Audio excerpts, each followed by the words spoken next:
Tony D and little Joan in the background. She's been through a very traumatic experience. I had to do some doggy cleanup.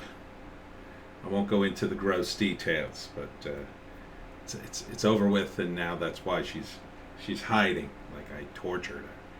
Anyhow, this is Screenwriter's Tips, and I just wanted to talk about why things change on the set, especially on TV shows, but also on movies and comic books and everything.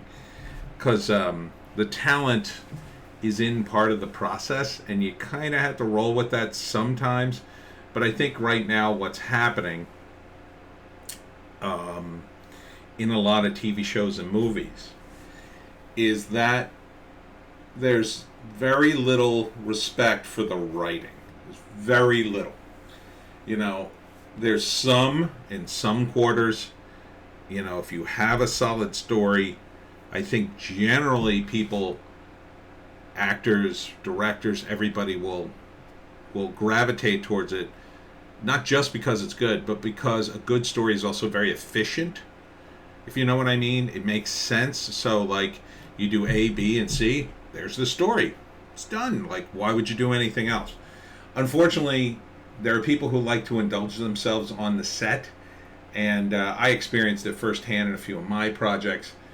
We were doing a trailer. Like, this is sometimes what you do if you're working in small film. You shoot a trailer in hopes like, oh, we'll shoot this trailer and then we'll show it to people, and then they'll look at it and go, wow, this would be a funny movie or a good movie, and maybe we should finance this because the trailer looks so good.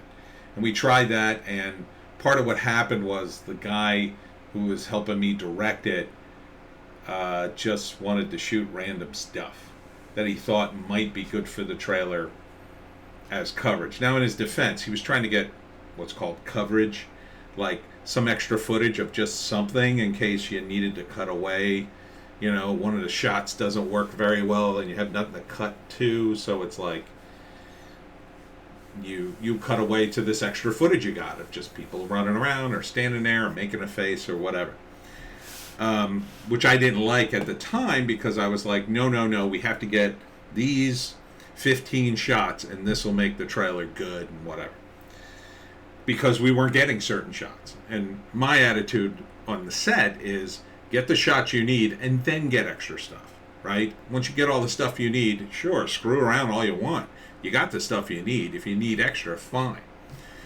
But not everybody sees it that way. And there's this idea on the set, well, we got to open things up to make things more spontaneous. And for actors, that's often very key on their delivery. It makes their delivery more spontaneous. And you might say, why do you have Denise Crosby up? Well, you know, if you remember The Next Generation, and this was inspired by The Critical Drinker and Gary from Neurotic and a couple other people talking about Star Trek Next Generation. They were talking about how much they loved it and, you know, how much it's better than Picard, which it is. But that first season, brutally bad. One of the worst seasons of Star Trek ever. You can cry all you want about Discovery. Next Generation, first season, pilot episode is so boring. So boring. The docking sequence goes on forever. But what happened at the time was, you know, the show wasn't doing well. Right? It had been a writer's strike. They had terrible, terrible scripts, in my view. I don't know who wrote them. I assume the producers, which is why they had a 15-minute scene or whatever it was of the docking procedure, which is you want to shoot yourself. You know, Patrick Stewart and the rest of the cast trying to essentially improv their way through scenes with characters they had just started playing, essentially the first time they played them. And, you know, Patrick Stewart came out of a Shakespearean background. The other actors were just, you know, actors and stuff. Brett Spiner had been on, what had he been on? Like Law and Order. You know, whatever they'd been in. And Denise Crosby was in the mix. And so they put out the studio put out this thing like, well, you know, Denise Crosby's character is going to die in an upcoming episode because that's going to fix things. Because there's too many characters on the show. Which was like, made no sense in the world of Star Trek. First, it made no sense that they had too many people on the show anyway. That they actually did have too many crew members. You know, they didn't follow the old pattern of Star Trek. They added characters. They added back number 1. Because they were like, oh yeah, you know, it was so stupid. The captain would go on an away mission. He'd have a guy for that. Like a younger guy. Who cares? Who cares? No one cares. That and there's a perfect way to justify what they did in original Star Trek 2 for that. You could say all you want. Well, the captain shouldn't be beaming down. He should be beaming other guys. Yeah, if it's an unimportant mission, who cares? But you're not going to see unimportant missions on the show. You're going to see important missions on the show. And Kirk was the main character, so you're going to see him. They had the 3 guys. And they should have went with that. But instead, they went with this, I don't know, this conference room of characters, which, again, was better than Discovery, but not as good as OG. And so they kill off Denise Crosby, and, you know, they got some ratings, and it was like, wow, you know, the show's back, and whatever. But there's a danger in that, is like, the studios and the actors and the people working on the show start following things that go down that rabbit hole. Ooh, that gave us ratings. Do more of that. So what the Critical Drinker and Neurotic were talking about was how they used the Borg, and they kept reusing the Borg. Well, there's a reason. I'm not surprised at all they kept reusing the Borg, beating that dead horse in Q. Because, first off, these people have no ideas, number 1. If they had, you know, if they hired William Gibson to write Star Trek, I have no doubt he wouldn't even need to use the Borg. They hired me and guys like me. Use the Borg? The Borg's boring. The Borg's been done. I'll make up some new guys. You know, there's a risk in that, but, you know, reusing the Borg enters the Federation, everybody's in everything now. It's like, no. No, that's not the way the show was. It's not the way the show was originally. It's not the way the show was even in Next Generation, which was not quite the original. But the reason for that was, by the time things got rolling in the show, like, actually got better. You know, it slowly started to get better once the writer strike was over. So they had these concepts and characters that started the work. So the ratings went up. So what does the studio say to something like that? Ratings, keep doing that. And then when you look at the movies, you know, if they're going to do a Next Generation movie, the first thing they're going to say is, well, worked in the TV show. Because you have to understand, the studios are corporate guys. They want money. They want to make a hit. So, you know, they're not going to go off the rails and say, oh, don't, you know, use something totally new. Make up something. Well, we trust you. They never say that.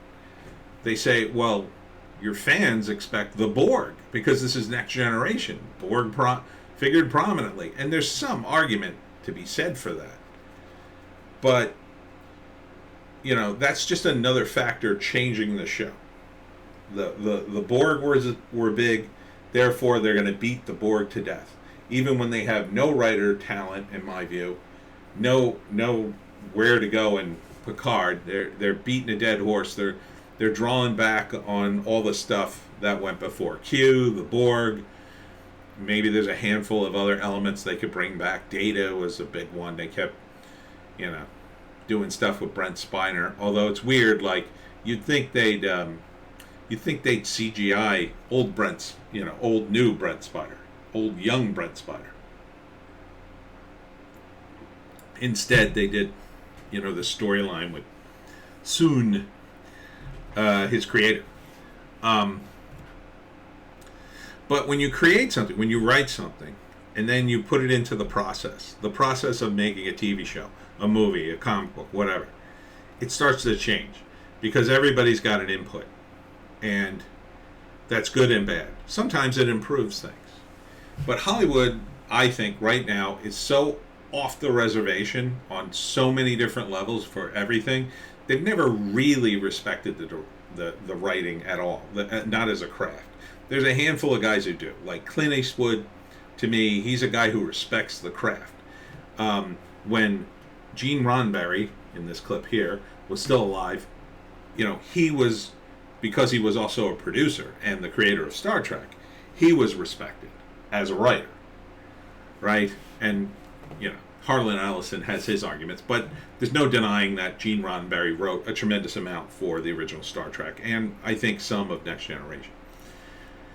They would have to listen to him to a degree, but everybody in Hollywood is fighting over creative juice. They all want to say, I put the nipples on the Batman costume, and that's what made it big, and I'm the creative genius. And everybody involved, the actors, the directors, the producers, the writers, everybody wants to be able to say they put nipples on the Batman costume, or they created this character or that character. They all want the credit. Most of them are making enough money that, if they're in the studio system, they don't care about the money all that much anymore. I mean, they do and they don't. They know they're going to get a certain amount of money, but the prestige, of a Stan Lee, right?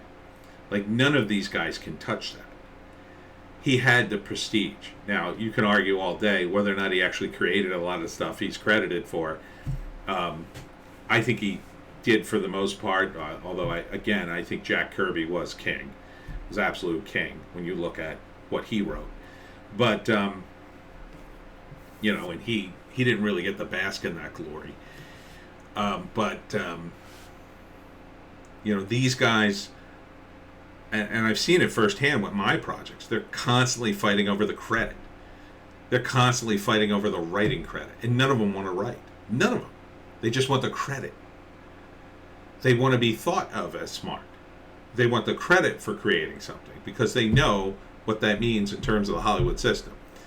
Without the writer, it's nothing. Right?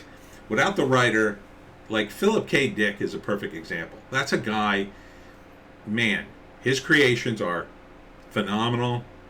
Some of his short stories, they're just phenomenal. And they make movies out of them. Unfortunately, he didn't get to see very many of them made and bask in his success, but he, created all these things. And because he created them, he can be a guy that says yay or nay with the movie or a scene in the movie or the script or whatever. And not that I'm throwing shade on him or what he said about Blade Runner or whatever, but that's a very complicated thing. I'm not going into Blade Runner. Don't make me go into Blade Runner. And definitely don't make me go into Blade Runner 2049 or whatever the hell that movie was. God, what a train wreck. But when you get into this process, I mean, one of the reasons I'm back to writing novels is I don't have to really deal with people. Even in comics, and this isn't to throw shade on any of the artists I've ever worked with, but, you have to give them a little leash to change things, to alter things. And a lot of times it's if a guy has a good sense of layout, like Vig on Tales of Pizza, he's fantastic. He also does the covers for the Pineys. He'll come up with little jokes in the background of certain things or visual gags that I didn't write. He's very good. He's very good. He gets it. Other guys I've worked with in comics, they get it. And there's some guys who just don't. And they're not bad people. Sometimes they just don't get it. I had a guy, I think I may have told this story, the joke in the comic was the isthmus attacks. And the running joke in the comic is the characters don't know what an isthmus is. And for those of you who don't know, the isthmus is a land bridge. It's like a peninsula that goes from across a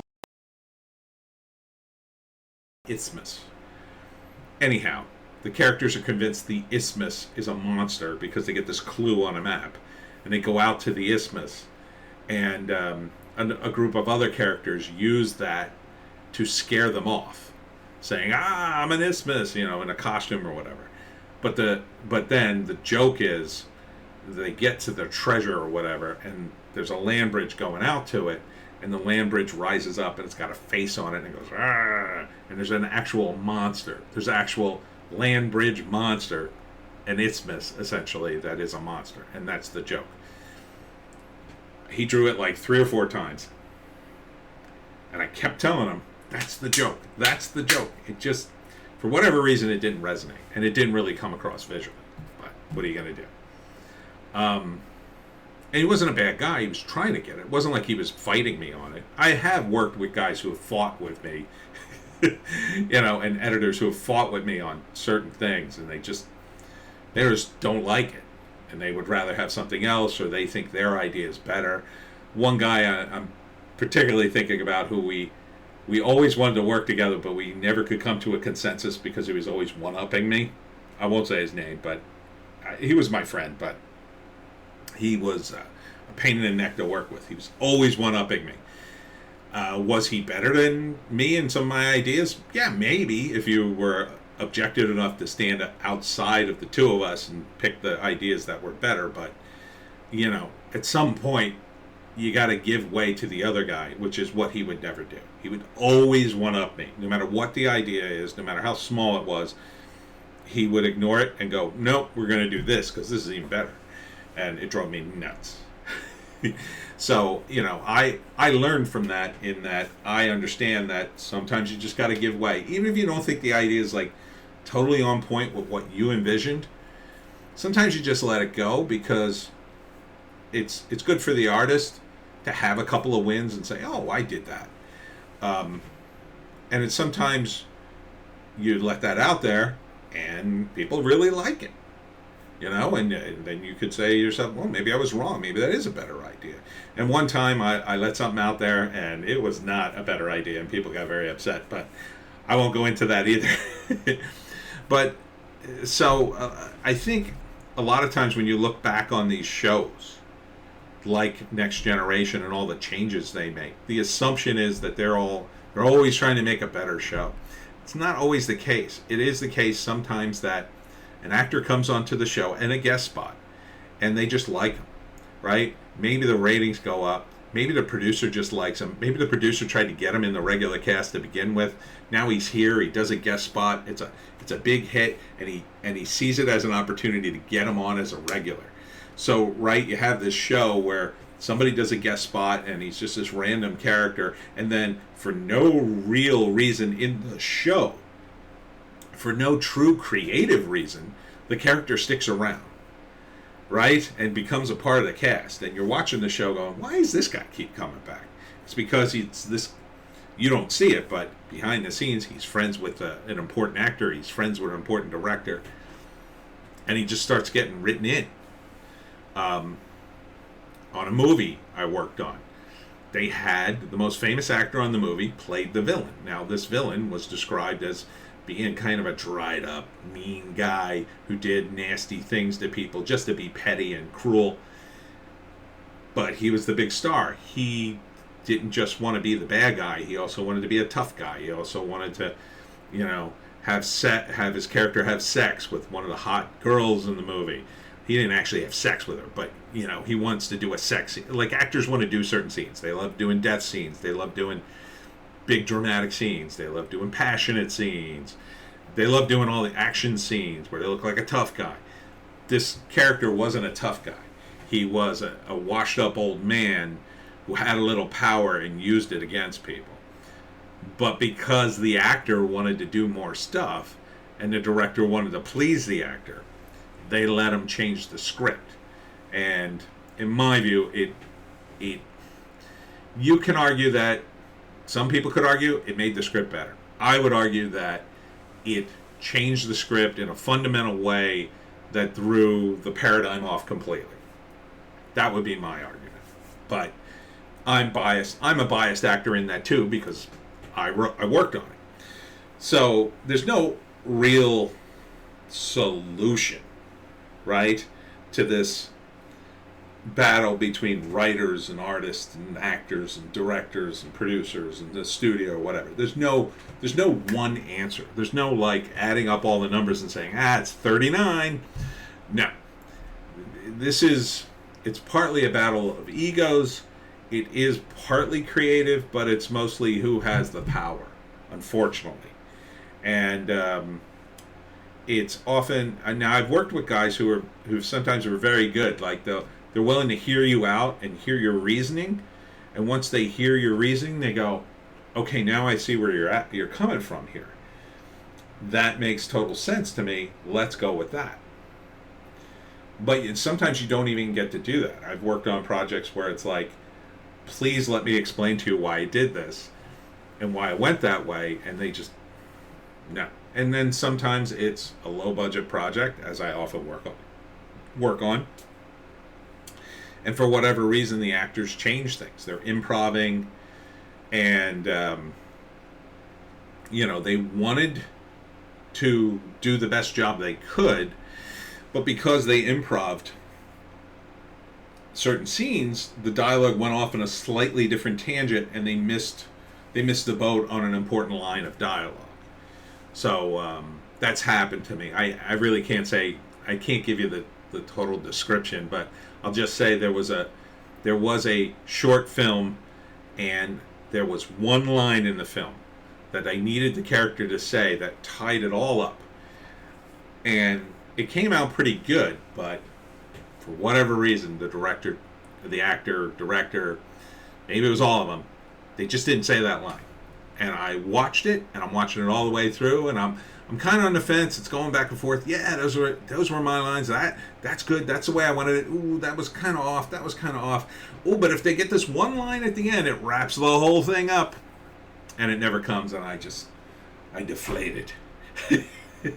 Because it was that important, in my view, to the story. Now, you might watch that and go, no, it's fine. Oh, you don't need that line at all. Art is subjective. But at the end of the day, the writer is the architect of the movie. So to me, it's like you took my blueprints and you tried to build a house and you left out an important beam. And the house it's standing, it looks great, but it's very shaky. Like people walk by and it sways back and forth, and it looks nice when it's still, but when the wind comes, it's like, ooh, that house ain't gonna stand.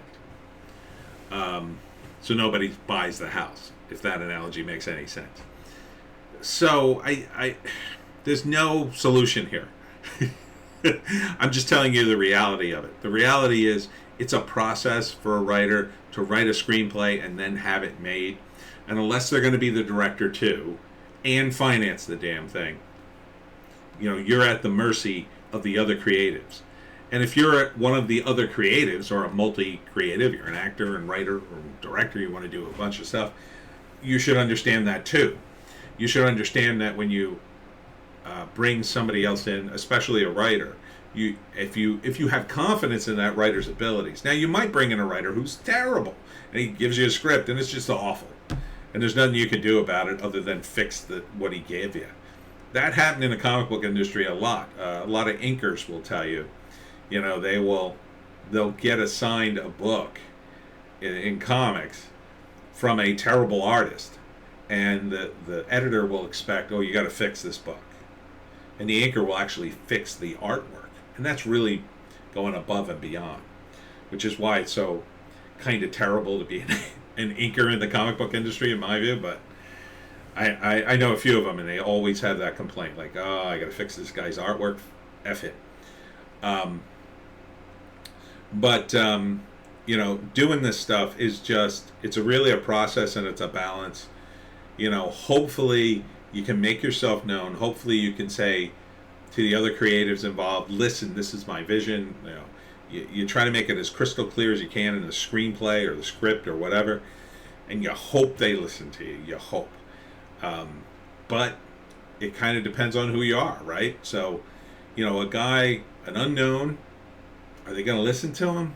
No, they might have the impression like, well, he's okay. The kid drew it and did a nice script, but we'll make it better, right? But if Stephen King, writes your screenplay or adapts his own book or whatever, and you change it over him, even if you're right, that's a no-go.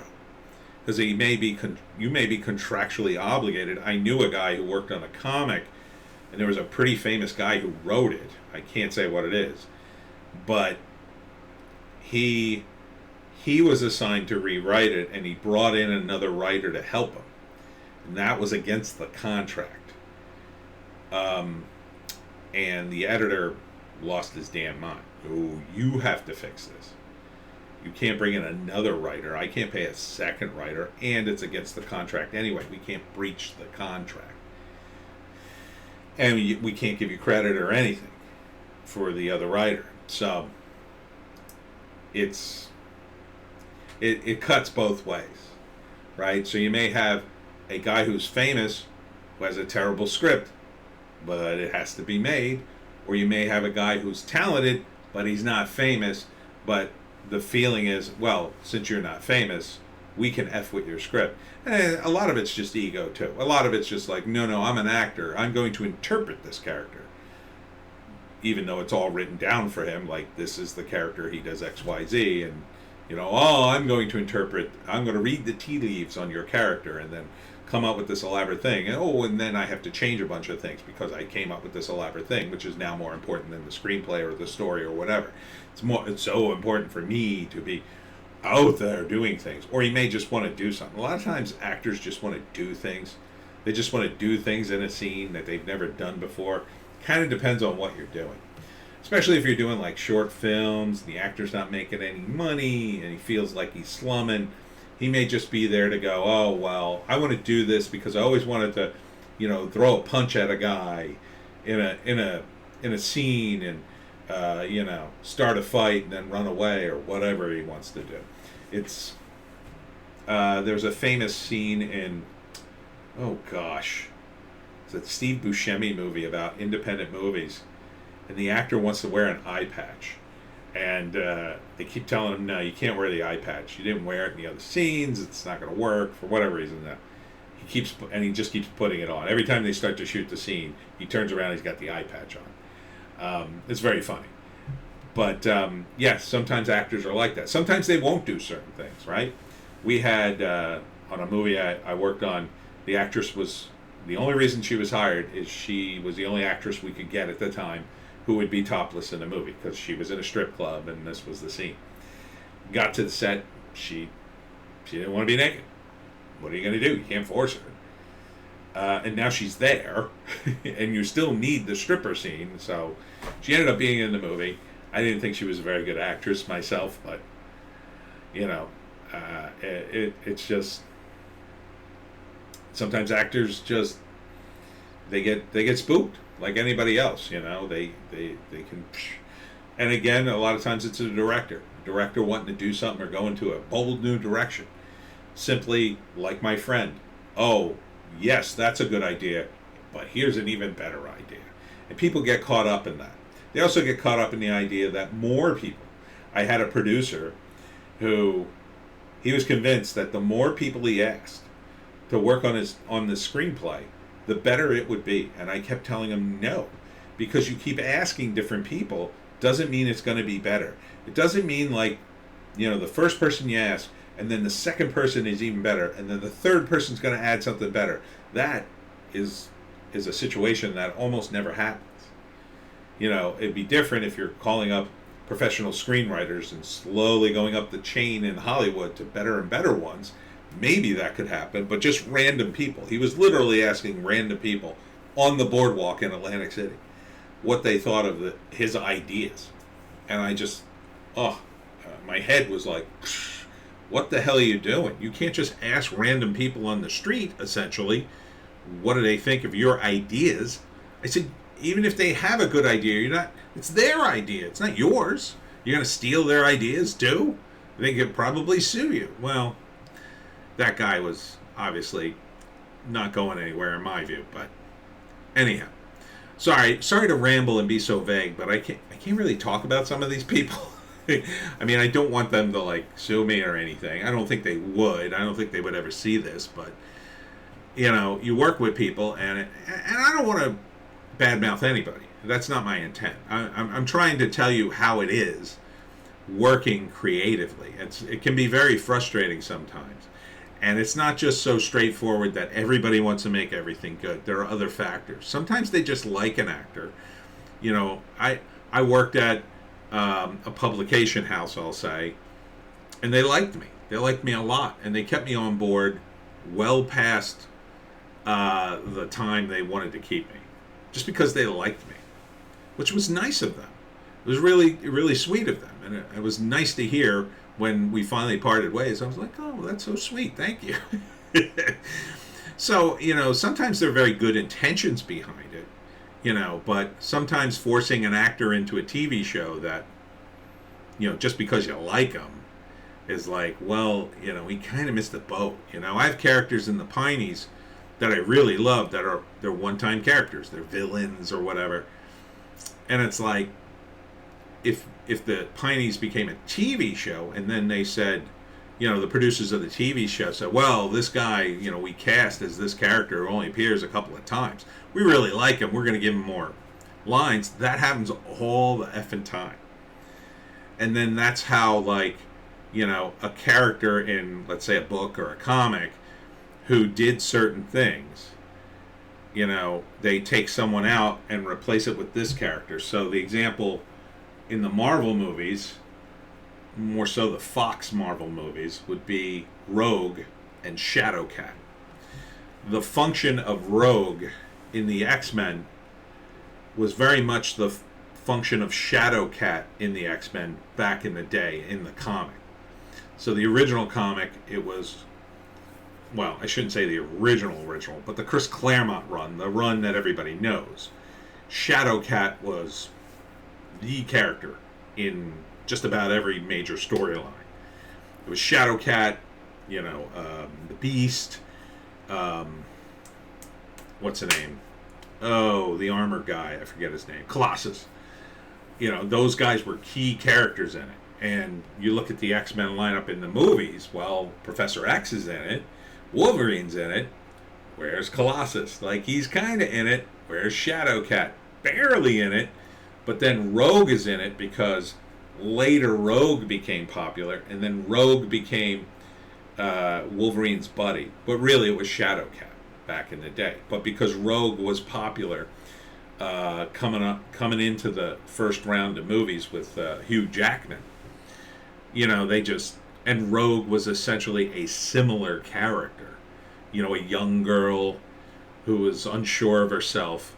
Shadowcat was kind of like that. She later became much surer, but just for that reason, I think the high profileness of Rogue versus Shadowcat at the time of them developing the movie, they just said, "Oh, just use Rogue." So that kind of stuff does happen, and then later, you know, they brought in what's her face, Ellen Page eventually played Shadowcat in just like one scene, essentially. Which was a shame because Shadowcat was quite the character for a long, long time, back in the 80s. So that's how it can happen. I mean, it, you know, and it's frustrating for fans because they're just about the characters, you know? We just want to see the characters. We want the actors and the writers and producers to make the sacrifice. And the sacrifice should be, it's all about the fans. And giving them what they want, giving them the entertainment they crave.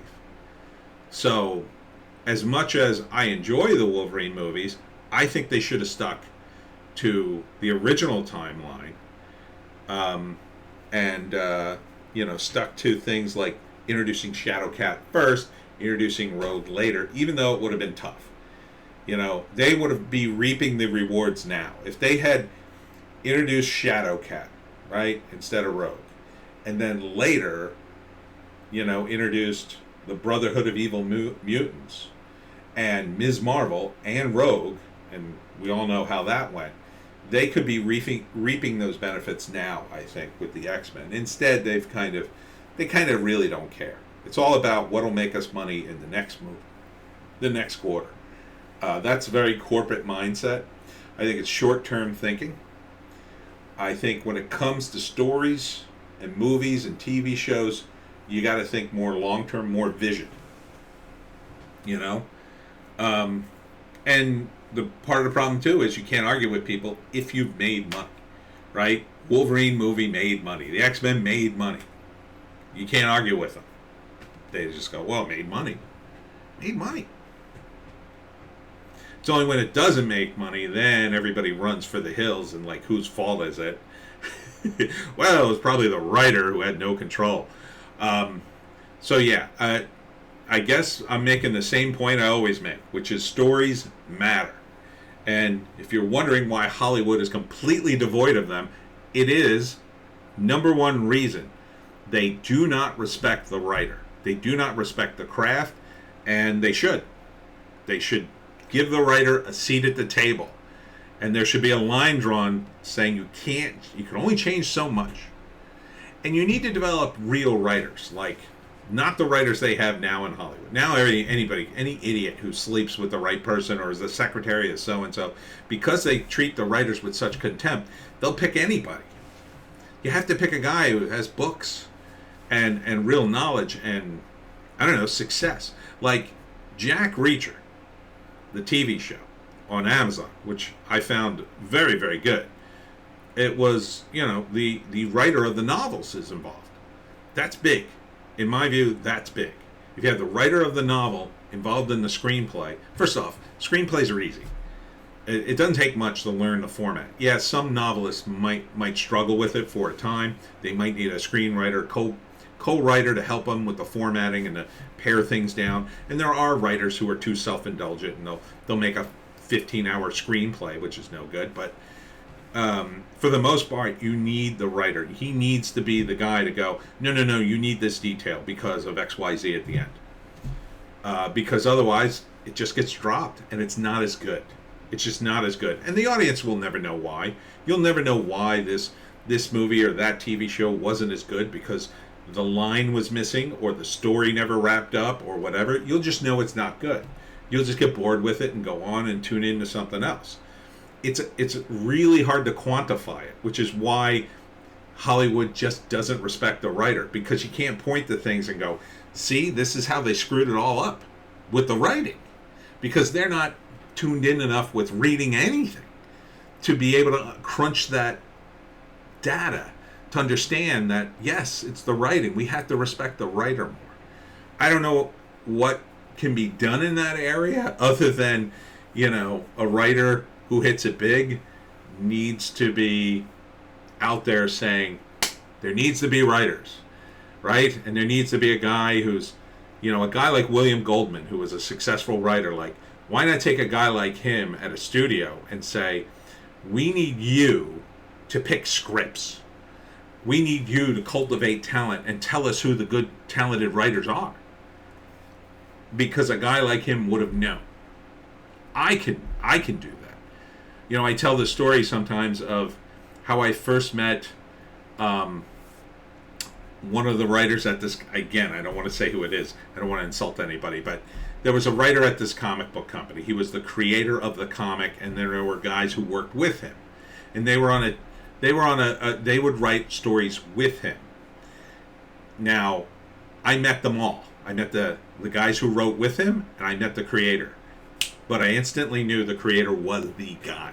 Just by the way we talked about writing stuff and creating stuff and scenes and whatnot. And I could tell just by talking with him, he was head and shoulders above the rest of his team. Not that those guys were bad or didn't come up with ideas. They did. They were good writers. But they were early good writers, as opposed to him, where he was really the genius, the visionary, the guy who was at the next level, and you could tell. And that's what we need. We need guys in Hollywood who have that, understanding of the vision to be able to go, no. Michael J. Straczynski, he's the guy.